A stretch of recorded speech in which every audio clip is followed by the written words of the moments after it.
Hello everyone, আসসালামু আলাইকুম। কেমন আছেন সবাই? আশা করছি ভালো আছেন। আমি আল্লাহর রহমতে ভালো আছি।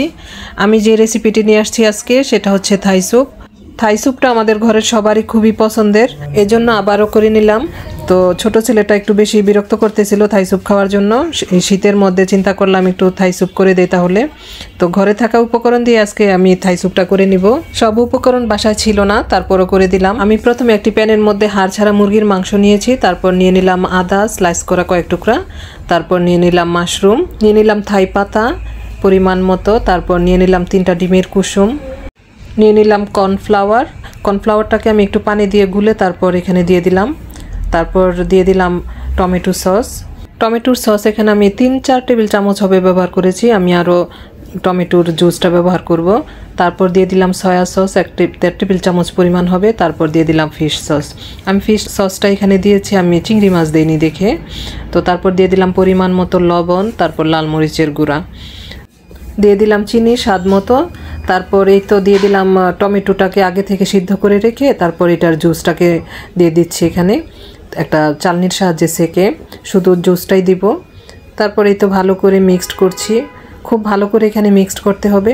ডিমের কুসুমটাকে ভালো করে ফেটে তারপর এখানে মিক্সড করে দিতে হবে, যাতে সবগুলি উপকরণের সাথে ডিমের কুসুমটা মিক্সড হয় ভালো করে, এবং কর্নফ্লাওয়ারটাকেও ভালো করে মিক্সড করতে হবে।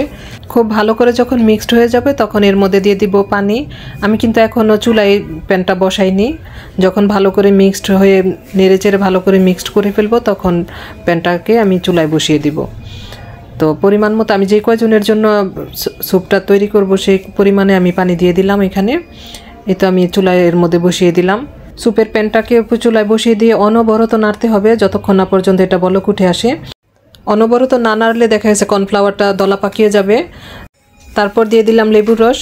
স্যুপের সবগুলি উপকরণ যখন সিদ্ধ হয়ে গেছে তখন আমি লেবুর রসটা দিয়েছি। তারপর দিয়ে দিলাম কয়েকটা কাঁচামরিচ। আমি কাঁচামরিচের উপর দিকটা একটু ফাটিয়ে দিয়েছি যাতে ফ্লেভারটা ছড়ায়, শুধু আমি ঝালের জন্য দেইনি। তারপর দিয়ে দিলাম কালো গোলমরিচের গুঁড়া।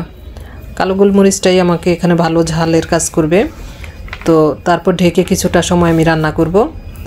এই তো এরই মধ্যে আমার স্যুপটা রান্না কমপ্লিট হয়ে গেছে। আমি একটি সার্ভিং ডিশে সার্ভ করছি। বাসায় আজকে চিংড়ি মাছ ছিল না, তাতে কি হয়েছে, আমি চিংড়ি মাছ ছাড়াই আজকে থাই স্যুপটা রান্না করেছি।